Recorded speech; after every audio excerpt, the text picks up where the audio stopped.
So for the last 3 to 5 years, we have seen quite a bit of change in the e-commerce space here locally. 5 years ago, the only thing that you would see for e-commerce would basically be the airlines selling online tickets. Now that has changed about 3 years ago when the deal sites came in.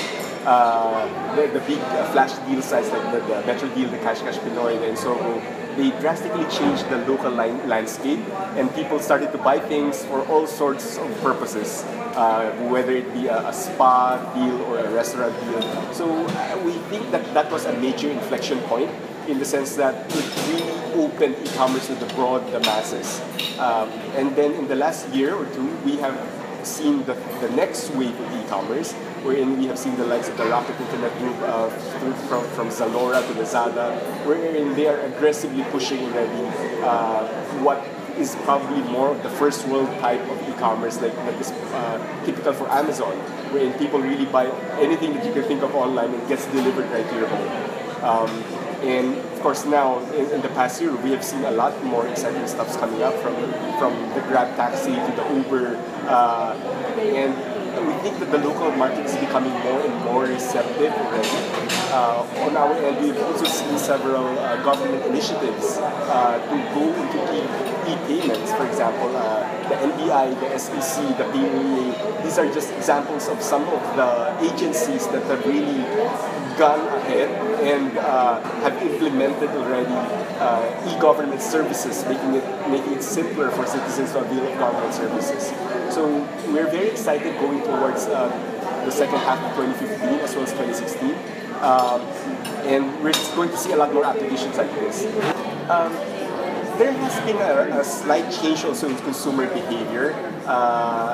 As you pointed out, perhaps 2-3 years ago, people would have been a lot more wary when it comes to buying things online because they don't really see the physical item. They don't know whether the person who is claiming to sell it is real, so they are afraid that they might buy something that could be totally fake.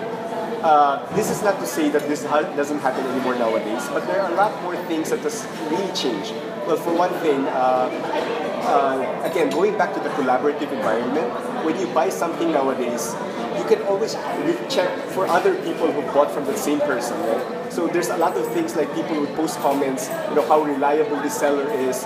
They could put how many stars, how satisfied they are with the person.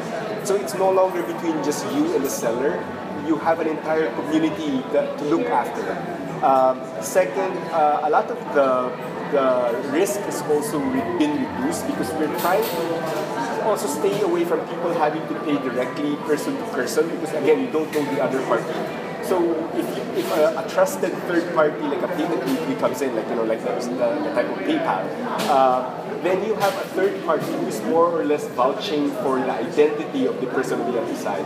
So if you're paying for someone and you're using a trusted payment gateway, more or less that also pretty much lowers the barrier.